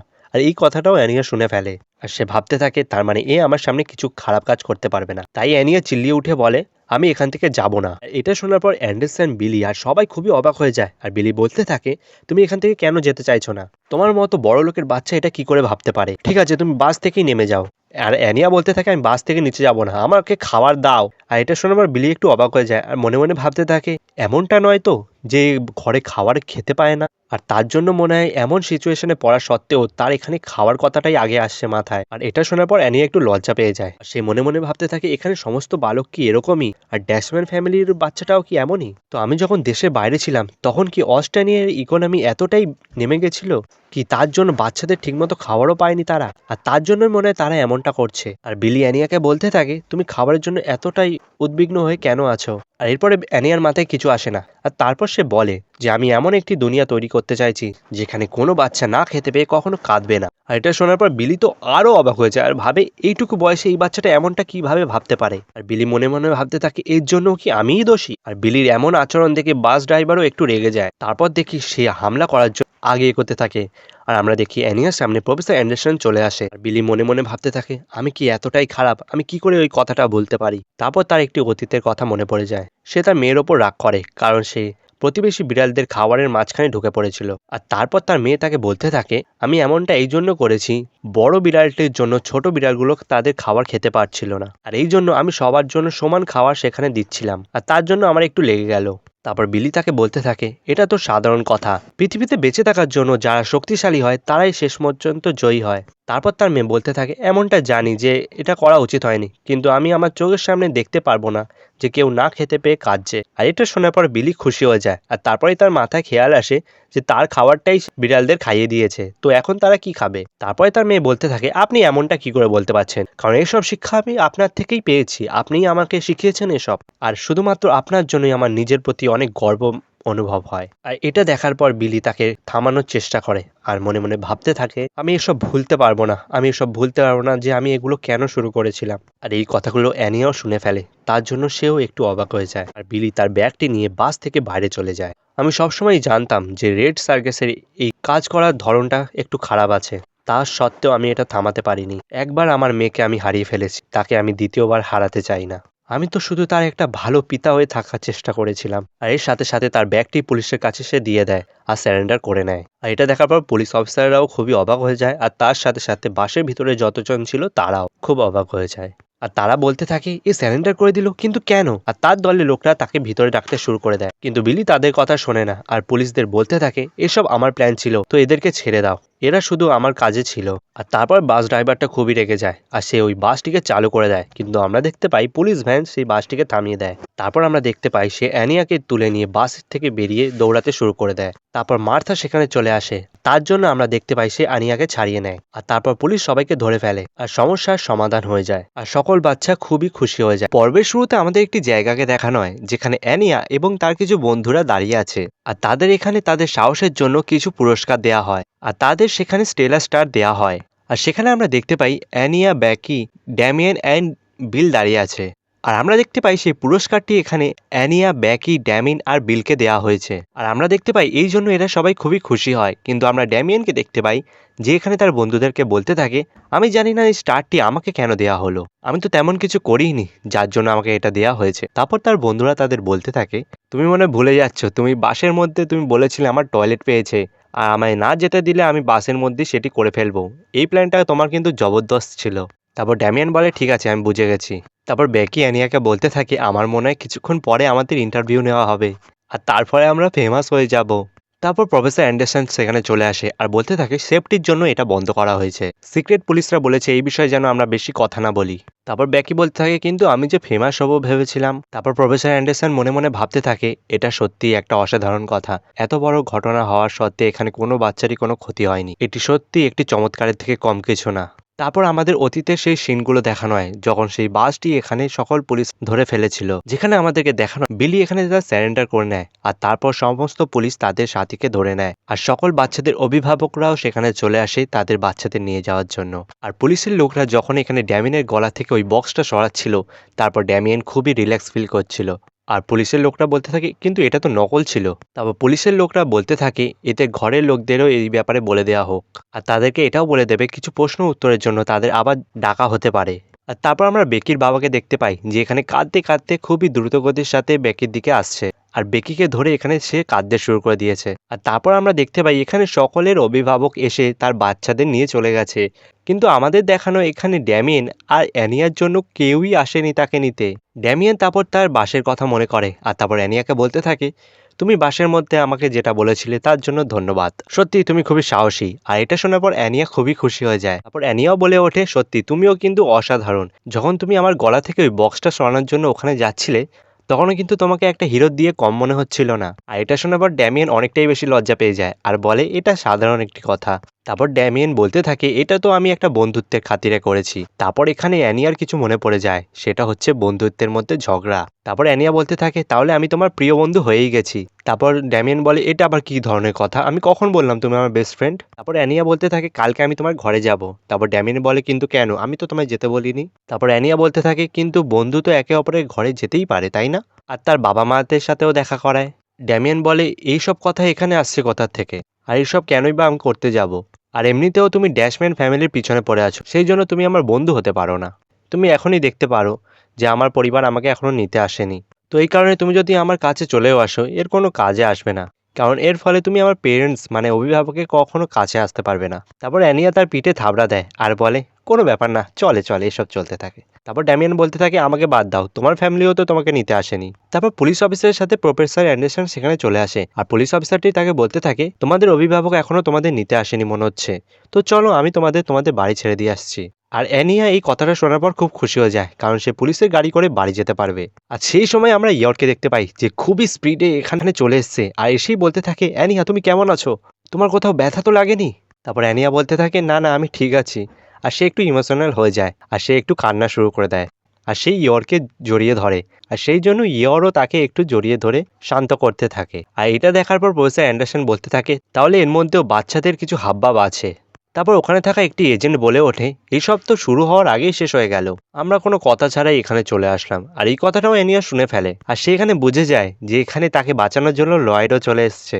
তারপর লয়েড বলতে থাকে, আমি জানি না এখানে কি হয়েছে, কিন্তু সবকিছু যখন ঠিকই আছে তাহলে আমি এখান থেকে চলে যাচ্ছি। তারপর তার একটি সাথী তাকে বলতে থাকে, কিন্তু তুমি এখানে চলে এসছো যখন, তুমি তোমার কন্যার সাথে একবার দেখা করবে না? তারপর লয়েড তাকে বলতে থাকে, তারা জানে লয়েড এখন ট্রিপে আছে, মানে তার বাবা এখন ট্রিপে আছে, তো সে এখানে কোথা থেকেই বা আসতে পারে, তো এর থেকে ভালো হবে আমি ঘরে যাই আর তার জন্য একটা ভালো কিছু খাবার তৈরি করে তাকে খাওয়াবো। আর এটা শোনার পর অ্যানিয়া অনেক খুশি হয়ে যায়। তারপর ইয়র ড্যামিয়ানকে বলতে থাকে, তোমার মায়ের গাড়িও আমি দেখতে পারলাম রাস্তাতেই আছে, সেও খুব তাড়াতাড়ি এখানে পৌঁছে যাবে। আসলে আমি একটু তাড়াতে ছিলাম, ওই জন্য আমি তাড়াতাড়ি চলে এসেছি দৌড়ে। আর তারপরে আমরা দেখতে পাই সেখানে ড্যামিয়ানের মা চলে এসছে, আর সে গাড়ি থেকে নিচে যখনই নেমে আসে তখনই এসে ড্যামিয়ানকে জড়িয়ে ধরে আর কাঁদতে শুরু করে দেয়। আর ড্যামিয়ান তাকে বলতে থাকে, আপনি আমাকে দেখতে এসছেন? তারপর মেলিন্ডা তাকে বলতে থাকে, আমি আসবো না তো কে আসবে শুনি? আসলে আমি এসব ব্যাপারে একটু দেরিতে জানতে পেরেছিলাম, তাই জন্য আমার আসতে দেরি হয়ে গেল। তারপর আনিয়া তাদের দেখে আর মনে মনে ভাবতে থাকে এরা দুজনে তো একই আছে। তারপর ড্যামিয়ান কাঁদতে থাকে আর বলতে থাকে আমার কান্নার ব্যাপারে আমার বাবাকে বলবে না, তাহলে সেটা তার পছন্দ হবে না। আর এটা শোনার পর মেলিন্ডা একটু অবাক হয়ে যায়। তারপর অ্যানিয়া এখানে তার মনের কথাগুলো শুনতে পায়, যেখানে মেলিন্ডা এখানে বলছে তুমি কত সুন্দর, যদি এমনটা হতো বাসেই তোমার সাথে কিছু হয়ে যেত সেটা সব থেকে ভালো হতো। ভালো হয়েছে তুমি এখন ঠিকই আছো। মানে এই সমস্ত মিক্স জিনিস তার মাথার মধ্যে ঘুরতে থাকে। তারপর মেলিন্ডা তাকে বলতে থাকে তুমিও তোমার বাবাকে বলবে না আমি এখানে এসছিলাম। আর আনিয়া এসব শুনতেই তো পেয়ে যায়, সেই জন্য সে অনেকটাই বেশি অবাক হয়ে যায়। তারপর সিন পরিবর্তন হয় আর আমাদের কিছুদিন পরের সময়কে দেখানো হয়, যেখানে অ্যানিয়া তার বাবা মার সাথে বসে খাবার খাচ্ছে। আর আনিয়া স্টেলার স্টার পাওয়ার কারণে খুবই খুশি হয় আর সে নিজেকে স্টার লাইট অ্যানিয়া বলতে থাকে। তারপর লয়েড তাকে বলতে থাকে আমার ভালো লাগছে যে তুমি স্টেলার স্টার পেয়েছো, কিন্তু আমি এই কথাটা একটুও খুশি না যে তুমি এমনি এমনি তাদের সামনে চলে গেছিলে। তারপর ইয়রও বলতে থাকে তোমার এই সমস্ত বিপজ্জনক কাজ না করাই উচিত কিন্তু। তারপর আনিয়া বলে ওঠে হ্যাঁ টিচারও আমাকে সেটাই বলেছিল, কিন্তু আমি শুনিনি। তারপর লয়েড তাকে বলতে থাকে আমি শুনেছি তুমি নাকি তাদের কাছে গিয়ে খাবার চাইছিলে। তারপর আনিয়া বলে আসলে আমার খিদে পেয়ে গেছিল। তারপর ইয়র বলতে থাকে ওই দিন তো আমি খাবার বানিয়েছিলাম, ওই জন্য মনে হয় তোমার খুব তাড়াতাড়ি খিদে পেয়ে গেছিল। তারপর আমরা লয়েডকে দেখতে পাই যেখানে তৈরি হয়ে গেছে আর অ্যানিয়াকে বলতে থাকে আজকে তোমাকে স্কুলে আমি ছেড়ে দিয়ে আসবো। তারপর লয়েড নিজের মনে মনে ভাবতে থাকে হতে পারে সে এরকম সুস্থ দেখাচ্ছে, কিন্তু ওই ঘটনার পরে হতে পারে তার সাথে কিছু একটা হয়েছে, এই জন্য আমার এর উপর একটু নজর রাখতে হবে। তারপর আমরা দেখি লয়েডের গাড়ি করে অ্যানিয়া এখানে রাস্তা দিয়ে যাচ্ছে আর সে এখানে গান গাইতে শুরু করে দিয়েছে আর লয়েডের গাড়ির নামে ভুলভাল বকতে শুরু করে দিয়েছে। আর এটা শোনার পর লয়েড বলে এবার চুপও করে যাও একটু।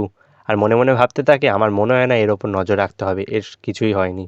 তারপর আনিয়া লয়েডকে বলতে থাকে সেই দিন আমি আর ইয়র একসাথে পুলিশের গাড়ি করে বাড়ি এসেছিলাম। তারপর লয়েড বলতে থাকে ও সেদিন তাহলে তুমি ওই গাড়ি করে এসেছিলে, আমাকে একটু ক্ষমা করে দিও, আমি সেদিন ওখানে পৌঁছাতে পারিনি। তারপর অ্যানিয়া তাকে বলতে থাকে কোনো ব্যাপার না। তারপর সে মনে মনে ভাবতে থাকে আমি জানি ভালো মতো সেদিন আপনি ওখানেই ছিলেন। তারপর আনিয়া বাইরে একটি পরিবারকে দেখতে পায় আর লয়েডকে জিজ্ঞেস করতে থাকে যেই পরিবার তার বাচ্চাদের নিতে আসে না তারা কি ক্লোজ হয় না কেউ একে অপরের।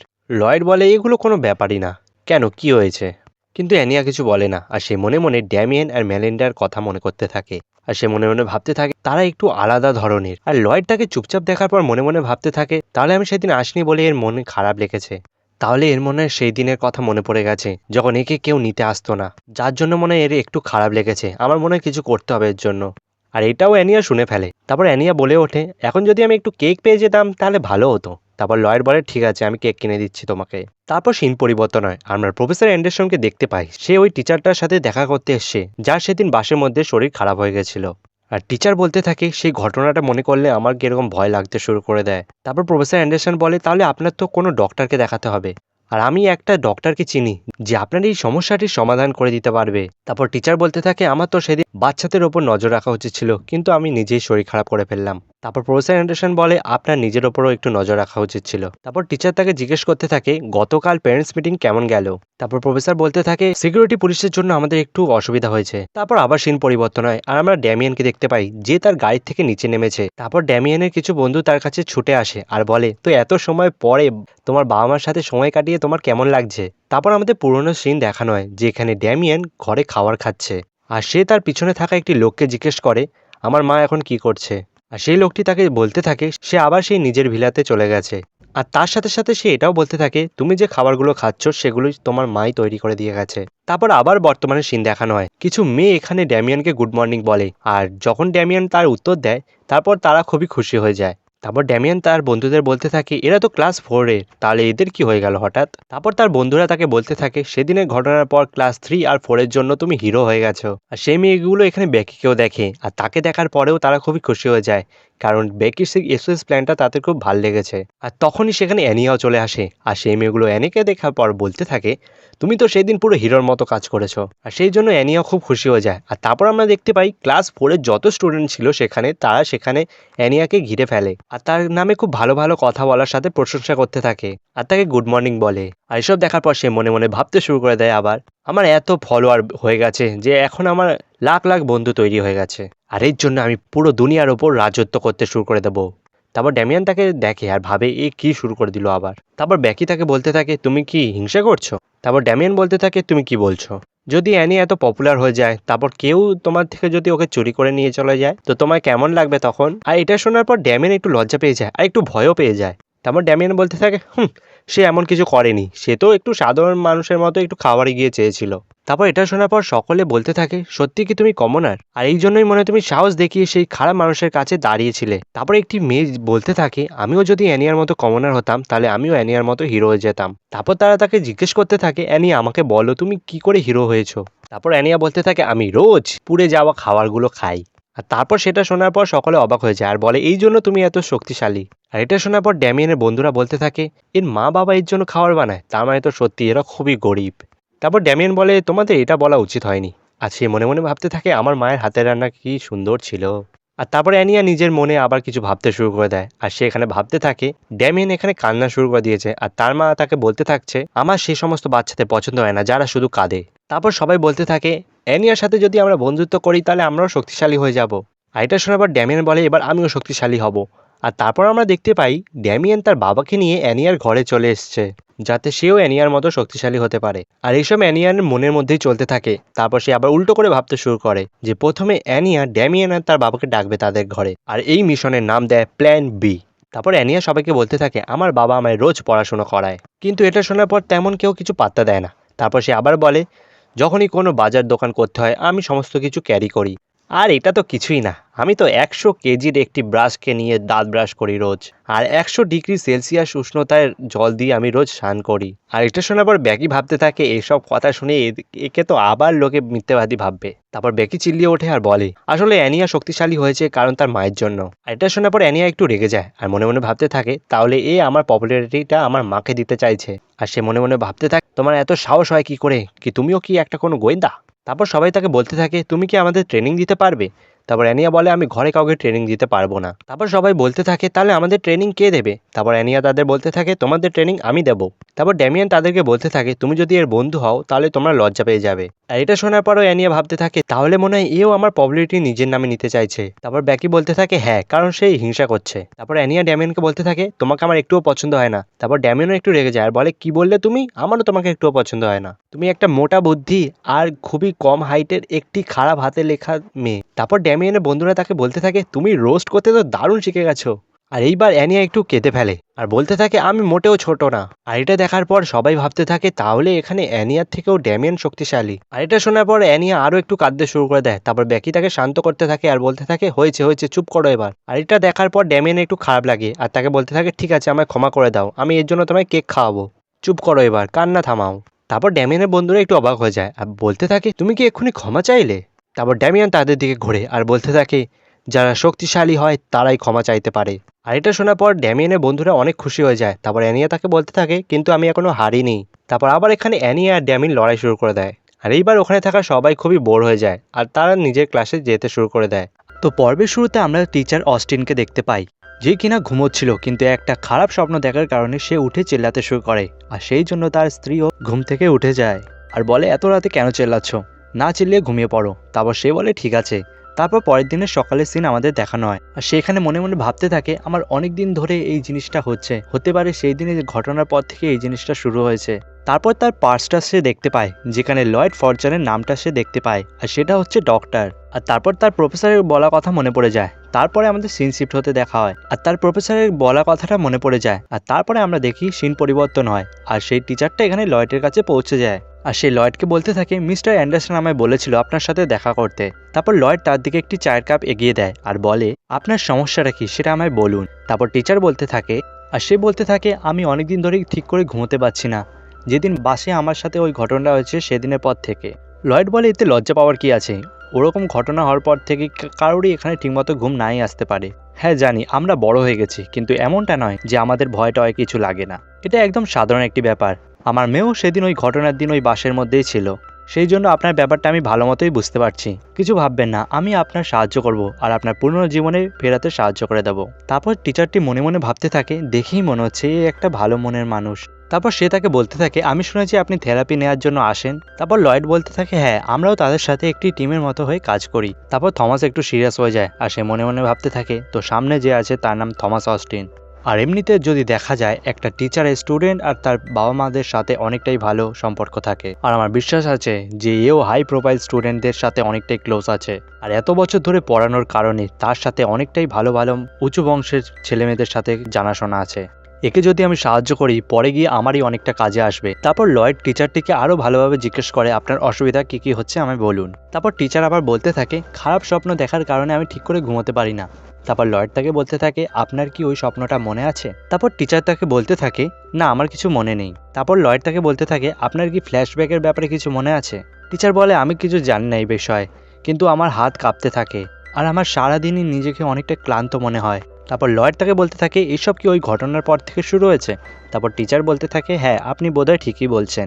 তারপর লয়েড একটু সিরিয়াস হয়ে যায় আর সে মনে মনে ভাবতে থাকে এর কথাবার্তায় চাল চলন আর আশপাশের জিনিসপত্র দেখে আমার মনে হচ্ছে কোথাও না কোথাও তো গন্ডগোল আছে। তারপর টিচার তাকে বলতে থাকে আমি কি এইভাবে টিচিং করতে পারবো যদি আমায় স্কুল থেকে বের করে দেয়? তারপর লয়েড তাকে বলতে থাকে এতে ঘাবড়ানোর কোনো ব্যাপার না, একে একই স্টেট ডিসঅর্ডার বলে আর এটা সময়ের সাথে সাথে ঠিক হয়ে যায়। আপনাকে শুধু ভয় পেলে চলবে না, আর আপনার যখনই এরকম কিছু মনে হবে আপনি একটি দীর্ঘ নিঃশ্বাস নেবেন, তারপর দেখবেন আস্তে আস্তে ঠিক হয়ে যাচ্ছে।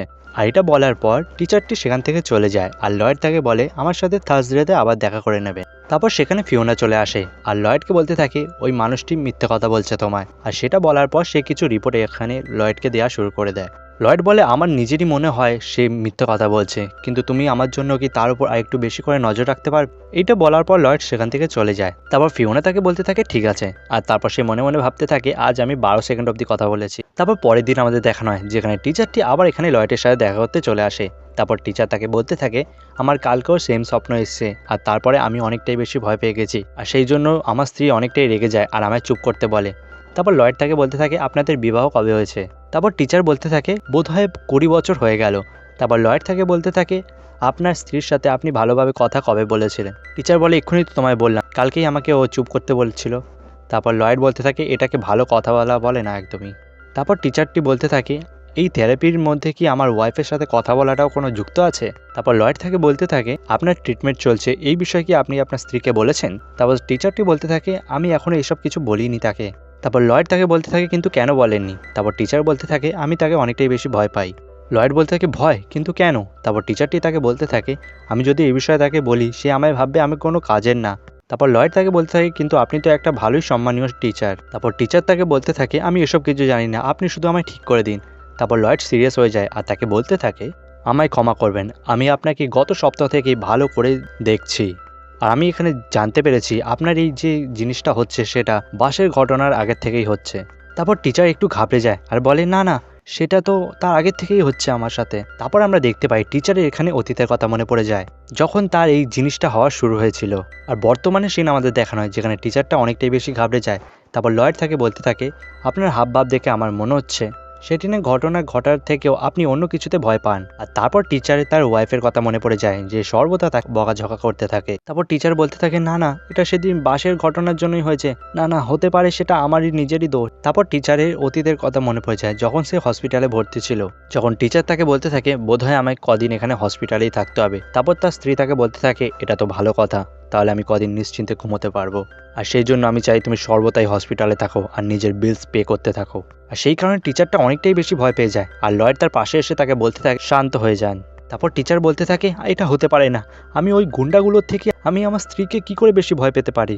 তারপর লয়েড তাকে বলতে থাকে সবার নিজের নিজের আলাদা আলাদা ভয় হয়, তো আপনার ফিলিংস আপনাকে বুঝতেই হবে। আর এরপর টিচারটা অনেকটাই কেঁদে ফেলে আর লয়েডকে বলতে থাকে এখন আমি কি করব? তারপর লয়েড তাকে বলতে থাকে আপনি যে বিষয়ে ভয় পান তার সম্মুখীন হন, আপনার তার সাথে কথা বলা উচিত। আর এরপর টিচার আরেকটু ভয় পেয়ে যায় আর বলে সে আমাকে কোনো কথাই শুনবে না। আর তারপর লয়েড বলতে থাকে আমি বুঝতে পারছি কিন্তু আপনাকে এটা করতেই হবে। তারপর টিচার তাকে বলতে থাকে কিন্তু আমি তো এই বিষয়ে জানতামই না। তারপর লয়েড টিচারের রিপোর্টটা দেখতে থাকে যেটা ফিওনা তাকে দিয়েছিল, যেখানে টিচারের সমস্ত এখানে খারাপ জিনিসগুলো লেখা ছিল, আর তার মধ্যে একটি হচ্ছে সে সময় দেয় না একটু পরিবারের জন্য আর নিজের অ্যানিভার্সারি পর্যন্ত ভুলে যায়। ঘরটা যখন এখানে অপরিষ্কার থাকে সেটা সে পরিষ্কারও করে না, আর এইসব ছোটোখাটো জিনিসের জন্য তার এখানে ভয়টা সৃষ্টি হয়েছে।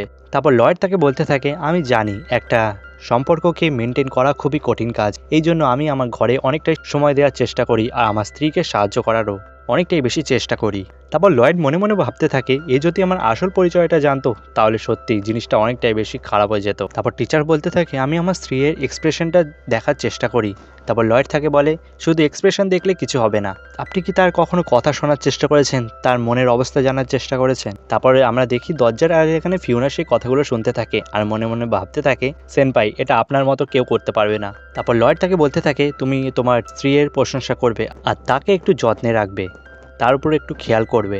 তারপর টিচার তাকে বলতে থাকে আমি অনেক চেষ্টা করেছি কিন্তু তার সামনে আমি কোনো কথাই বলতে পারি না, আমার হাত কাঁপতে থাকে। তারপর লয়েড একটু তার মুখশ্রীটা আলাদা করে নেয় আর মনে মনে ভাবতে থাকে একটা লোক কিভাবে এত ভয় পেতে পারে তার নিজের স্ত্রীকে।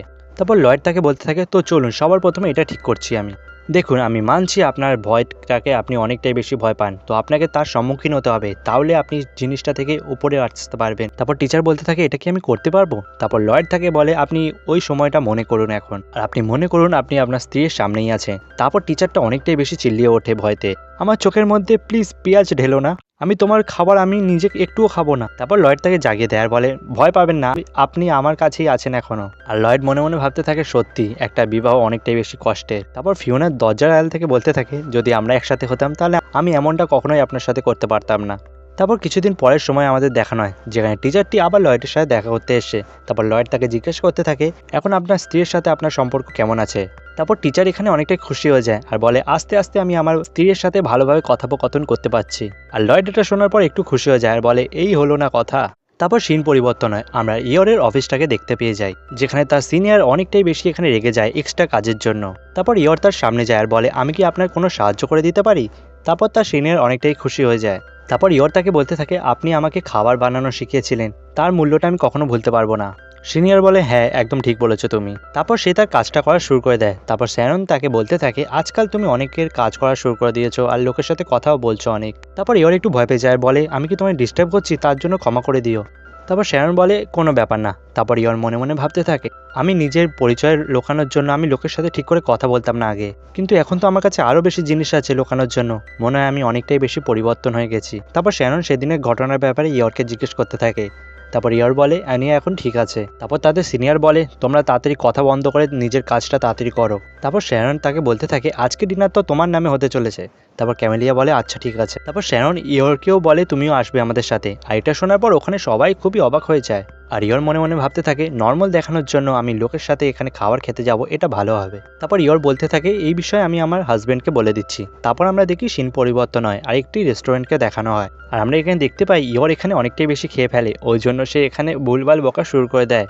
তারপর ক্যামেলিয়া বলতে থাকে আচ্ছা তো তুমি খাওয়ার পরে এখানে ভুলভাল কথা এইসব বলো। তারপর ক্যামেলিয়া মনে মনে ভাবতে থাকে আমরা একে বেশি খাইয়ে দিলাম না তো। তারপর তার একটি বান্ধবী মিলি তাকে বলতে থাকে আমরা তো তাকে শুধু একটাই ড্রিঙ্ক দিয়েছিলাম। তারপর ক্যামেলিয়া তার হাজবেন্ড আর তার ফ্যামিলির ব্যাপারে জিজ্ঞেস করে। তারপর তারা আরও বলতে থাকে তুমি কি তোমার হাজবেন্ডকে অনেকটাই বেশি ভালোবাসো? তারপর ইয়র বলতে থাকে আমার তো অলরেডি একটা চাইল্ড আছে। তারপর তার বান্ধবীরা বলে লোকের চাইল্ড থাকার সত্ত্বেও তার অনেকটাই বেশি ভালোবাসে একে অপরকে। তারপর ইয়র তাদের বলতে থাকে আমি আর লয়েড একটা পিসফুল রিলেশনশিপে আছি। তারপর ক্যামেলিয়া বলে পিসফুল মানে কি, তুমি কি তার সাথে কোনো ঝগড়া করো না? আর এখানেই তার বান্ধবীরা মনে মনে ভাবতে থাকে আমি শুনতে চাই যে তোমার ম্যারেজ এখানে ঠিকঠাক চলছে না। কিন্তু এরপর ইয়র যা বলে সেটা শুনে তারা খুবই অবাক হয়ে যায়। আর ইয়র বলতে থাকে আমার হাজব্যান্ড আমার জন্য খাবার তৈরি করে, আমার ডগের খেয়াল রাখে আর আনিয়ারও ভালো যত্ন আদর করে, আর এইসব কারণের জন্য আমি আমার হাজব্যান্ডের প্রতি কোনো অভিযোগ রাখতে পারি না। তারপর ক্যামেলিয়া চিল্লিয়ে ওঠে আর বলে তুমি মিথ্যে কথা বলছো, এমন হতেই পারে না।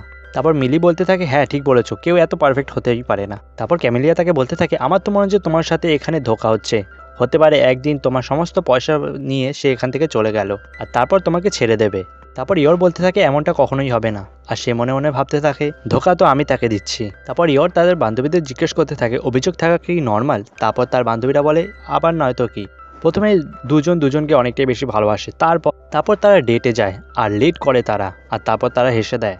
আর তারপর তো তোমার হবির মধ্যেও সে তার নাকটা ঢোকানোর চেষ্টা করে, আর তখন তো আমার খুবই রাগ হয়ে যায়। তারপর ইয়রে অনেকটাই বেশি অবাক হয়ে যায় আর মনে মনে ভাবতে থাকে মনে হয় কেউ বিবাহ অথবা ডেটের পর অ্যাসোসিয়েশন হয়ে যায়। কিন্তু শপকিপার তো এই বিষয়ে আমায় কিছু বলেইনি, আমি কি সাধারণ কেউ না? কারণ আমি তো বিবাহের আগেই একটা অ্যাসোসিয়েশন ছিলাম। আমার এখন কি করা উচিত? আমারও মনে হয় এদের মতোই এখন বিবাহের পরে অ্যাসোসিয়েশন টাইপ কথা বলতে হবে। তারপর ইয়র তাদের বলতে থাকে যদি আমি ভেবে দেখি আমারও এরকম চিন্তা ভাবনা আসে মাঝে মাঝে। তারপর তার বান্ধবীরা জিজ্ঞেস করতে থাকে কখন কখন লয়েড আমার আর অ্যানিয়ার জন্য কখনোই সুইট অমলেট বানায় না। তারপর তার বান্ধবীরা বলে ব্যাস শুধু এইটুকুর জন্য? তারপর শ্যারন তাদের বলতে থাকে সে যদি তোমার জন্য খাবার বানিয়েও থাকে তার জন্য তোমাকে কোনো অভিযোগ করা উচিত না। তারপর সব বান্ধবীরা বলতে থাকে তোমাকে এখানে মিথ্যে কথা বলতে হবে না আমাদের সামনে। তারপর ইয়র বলতে থাকে এমনটা নয়, আমরাও একে অপরের ওপর অনেকটাই বেশি রেগে থাকি। তারপর তার বান্ধবীরা কিছুই বিশ্বাস করে না। তারপর ইয়র তাদের বিশ্বাস করার জন্য এখানে অনেক কিছু অভিযোগ করা শুরু করে দেয়। তারপর তার বান্ধবীরা বলে হ্যাঁ হ্যাঁ ঠিক আছে, আমরা বিশ্বাস করে নিয়েছি। তারপর ইয়র মনে মনে ভাবতে থাকে এদের আমাকে বিশ্বাস করাতে হবে, নয়তো আমার ব্যাপারে রিপোর্ট করে দেবে এরা। আর তারপর সে একবারেই একটা গ্লাস পুরো ড্রিঙ্ক করে নেয়। তারপর ইয়র সেখান থেকে উঠে যায় আর একটা চামচ নিয়ে নেয় আর তাদের বলতে থাকে 1 সেকেন্ড দাঁড়াও, আমি আসছি। তারপর আমরা দেখতে পাই সে এখানে শপকিপারের পাশে চলে এসছে যাতে সে লয়েডের কাজ শেষ করে দিতে পারে। তারপর শপকিপার তাকে বলতে থাকে তুমি কি তোমার ম্যারেজটা কন্টিনিউ রাখার জন্য এটা করছো? ইয়র বলে এটা জরুরি। তারপর শপকিপার বলে ঠিক আছে, এর জন্য যদি এই পৃথিবীটা সুন্দর হতে পারে তাহলে তুমি লয়েডের সাথে যা ইচ্ছা করতে পারো। তারপর আমরা দেখতে পাই ইয়র আর লয়েড সামনাসামনি হয়ে যায়। লয়েড তাকে বলতে থাকে শুধু যদি একটা অমলেটের জন্য তুমি এটা করে থাকো তাহলে এটা একদমই সাধারণ ব্যাপার না। তারপর ইয়র বলতে থাকে না, আমি সাধারণ দেখানোর জন্য এরকম করছি। আর এটা বলার পর সে লয়েডের উপর হামলা করে দেয় আর সেই ব্লেডটা এখানে লয়েডে লেগেও যায়। আর এটা দেখে আনিয়া অনেকটাই দুঃখী হয়ে যায় আর সে কান্না শুরু করে দেয়। আর আমরা দেখতে পাই এসব আসলে সে মনেই মনেই ভাবছিল। আর তারপর সে জেগে ওঠে আর সে তার বান্ধবীদের বলতে থাকে আমি এমনটা করতে পারবো না, এইসবের জন্য শপকিপার আমায় কখনোই অনুমতি দেবে না। তারপর তার বান্ধবীরা বলতে থাকে এটা কি কোনো মজা করছো আমাদের সাথে? এমনিতেও আমরা বুঝে গেছি তোমার আর তোমার হাজবেন্ডের মধ্যে কোনো ঝগড়াঝাটিই হয় না। তারপর ইয়র বলতে থাকে এমনটা একটুও না। তারপর ক্যামেলিয়া তাকে বলতে থাকে তুমি ঘরে গিয়ে তোমার হাজবেন্ডকে হাগ করবে। আর এটা শোনার পর একটু ইয়র লজ্জা পেয়ে যায়। ইয়র বলতে থাকে আমি এমনটা একটুও কিছুও করবো না। তারপর স্যারন বলে তারপর একটু কথা বলা। তারপর ইয়র বলতে থাকে একদমই না। তারপর তার বান্ধবীরা তাকে বলতে থাকে তোমাকে অনেকটাই বেশি কিউট লাগছে। শ্যারন বলতে থাকে সবকিছু যদি সাইডে রাখা হয় তাহলে ওয়েলকাম হোম কিস কোনো দোষের না। এটা শোনার পর তার বান্ধবীরা সেই কথায় এগ্রি করে। তারপর ইয়র মনে মনে ভাবতে থাকে ওয়েলকাম হোম কিস নর্মাল হয়। তারপর আমরা দেখি তারা রেস্টুরেন্ট থেকে বেরিয়ে যায় আর তারা নিজের নিজের ঘরের দিকে রওনা হয়ে যায়। তারপর একদিকে তার 3 বান্ধবী বলতে থাকে তোমার কি মনে হয় সে করবে? তারপর তার বান্ধবী বলে আমার মনে হচ্ছে সে অবশ্যই করবে, এমনিতে আজকে খুব ভালো খাবারটা হয়েছিল, আমাদের খুব আজকে ভালো লাগলো। তারপর সিন পরিবর্তন হয় আর ইয়র এখানে বাড়ি ফিরে আসে। তারপর লয়েড তাকে ওয়েলকাম বলে। তারপর লয়েড তাকে বলতে থাকে আজকে কি তুমি এনজয় করেছো? তারপর সে মনে মনে ভাবতে থাকে এটা তো ভালো কথা, সে তার নিজের কাজের লোকেদের সাথে ভালোভাবে ব্যবহার করছে। তারপর লয়েডকে থেকে তার বান্ধবীদের কথাগুলো ইয়রের মনে পড়তে থাকে, সে একটু লজ্জা পেয়ে যায় সেই জন্য। আর সেই জন্য সে একটুখানি অন্যমনস্ক হয়ে নিচে পড়ে যাচ্ছিল। আর সে পড়তে পড়তে এখানে মনে করতে থাকে আমি আবার না লয়েডের ওপর হাত তুলে দিই। এটা বলার সাথে সাথে সে পড়েই যাচ্ছিল কিন্তু লয়েড তাকে ধরে নেয় আর বলে আমার মনে হচ্ছে আজকে তুমি একটু বেশি খেয়ে ফেলেছো। তারপর সিন পরিবর্তন হয় আর আমাদের ইডেন স্কুলকে দেখানো হয় যেখানে ড্যামিয়েন আর তার বন্ধুরা নিউজ দেখছিল আর সেখানে রকেটের ব্যাপারে খবর আসে। আর এইসব দেখার পর তার বন্ধুরা অনেকটাই বেশি এক্সাইটেড হয়ে যায়।